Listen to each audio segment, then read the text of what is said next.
তুই আমার ঘরে চুরি করেছিস, দাঁড়া তো শাস্তি হবে। আরে ইমাম সাহেব। হ্যাঁ মুন্না বলো। ইমাম সাহেব, এই আমার ঘরে চুরি করেছে, একে সাজা দিন। আরে চুরি করা তো অনেক খারাপ কাজ। আমাদের আল্লাহ তাআলা বলেছেন যে চুরি করবে তার হাত কেটে দেওয়ানো উচিত। একদম ঠিক হয়েছে। আরে বেটা তুমি ভয় পেও না, তোমাকে আমি এই সাজা দেবো না। তোমার সাজা হলো তোমাকে আমার সাথে এক সপ্তাহ মসজিদে থাকতে হবে। আরে ইমাম সাহেব, এটা আপনি কি বলেন? একে মসজিদের ভিতরে রাখলে মসজিদের টাকাও চুরি করবে।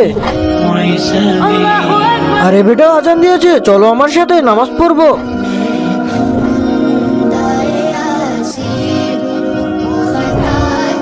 আরে বেটা, ওখানে বাস্কর উপর আমার ফোনটা আছে, নিয়ে আসো। ঠিক আছে মাওলানা সাহেব। তার আগে আল্লাহর এই সুন্দর নামটি দেখে যারা লাইক সাবস্ক্রাইব করবে, হে আল্লাহ তুমি তাদেরকে হজ করা তৌফিক দান করে দিও। আরে ওই তো মোবাইল। আরে এখানে তো টাকা। এক কাজ করি, এই টাকাগুলো চুরি করে নেই। আরে না না না, আমি এমন কাজ করব না যাতে আমার ইমান নষ্ট হয়ে যায়। ইমাম সাহেব এই নেন আপনার ফোন। আর আমার তো এক সপ্তাহ হয়ে গেছে, আমাকে এখন ঘরে যেতে দেন। তুমি এখানে দাঁড়াও, আমি এক্ষুনি আসতেছি। আরে ওই তো টাকাগুলো। আল্লাহ তাআলা মনে হয় ছেলেটাকে হিদায়াত দান করেছে। আরে এই শোনো, এখন তুমি ঘরে যেতে পারো।